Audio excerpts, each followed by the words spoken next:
সরস্বতী পুজোর দেরি হচ্ছে, রাজ্যপাল সিভি আনন্দ বোসের হাতে খড়ির অনুষ্ঠান। রাজভবনের তরফে আমন্ত্রণ গিয়েছে মুখ্যমন্ত্রী মমতা বন্দ্যোপাধ্যায়ের কাছে। সেই খবরেই তোলপাড় হয়ে যাচ্ছে বাংলার রাজ্য রাজনীতি। এই সামগ্রিক ছবি দেখেই কি ভাবছেন পদ্মনেতারা? অস্বস্তি কি বাড়ছে? মমতাকে সঙ্গে নিয়ে অকখ শিখবেন বাংলার রাজ্যপালকে কেয়ারফুল হওয়ার বার্তা শুভেন্দুর। 26শে জানুয়ারি প্রজাতন্ত্র দিবসে হাতে খড়িটা দিয়েই ফেলতে চান তিনি বাংলার রাজ্যপাল সিভি আনন্দ বোস। আনন্দ আর বোস বাংলা শব্দ, আসলে বাবা নেতাজি সুভাষচন্দ্র বসুর ভক্ত, তাই তার নামের সঙ্গে জুড়ে রয়েছে বোস। আর তিনি নিজে কবিগুরুর একনিষ্ঠ ভক্ত, তার উপর দায়িত্ব সামলাচ্ছেন বাংলার, তাই চটপট বাংলাটা রপ্ত করে নিতে চাইছেন আনন্দবাবু। নিজেকে বাংলার দত্তক পুত্র বলেছেন রাজ্যপাল। বাংলার শিক্ষা সংস্কৃতিকে আত্মস্থ করতে মরিয়া তিনি। সম্প্রতি বাংলা শেখার ইচ্ছাও প্রকাশ করেছিলেন। তারপরে এলো সরস্বতী পুজোর দিন হাতে খড়ির খবর। সেই অনুষ্ঠানে আমন্ত্রণ পেয়েছেন খোদ বাংলার মুখ্যমন্ত্রী মমতা বন্দ্যোপাধ্যায়। সেই খবরেই তোলপাড় হয়ে যাচ্ছে বাংলার রাজ্য রাজনীতি।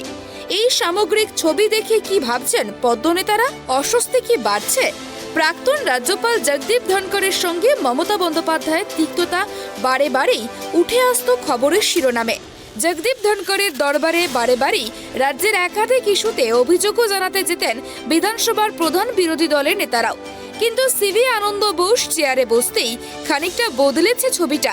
রাজভবনে উপাচার্যদের সঙ্গে বৈঠকের পর রাজ্যপাল বিকাশ ভবন এখন থেকে একযোগে কাজ করার কথা বলেছিলেন খোদ শিক্ষামন্ত্রী ব্রাত্য বসু।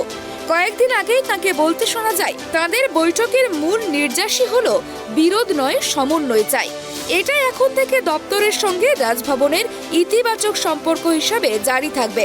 রাজ্য বনাম রাজ্যপালের সংঘাতের ট্র্যাডিশন অতীত, এটা কি মানতে পারছেন না বিজেপি নেতারা?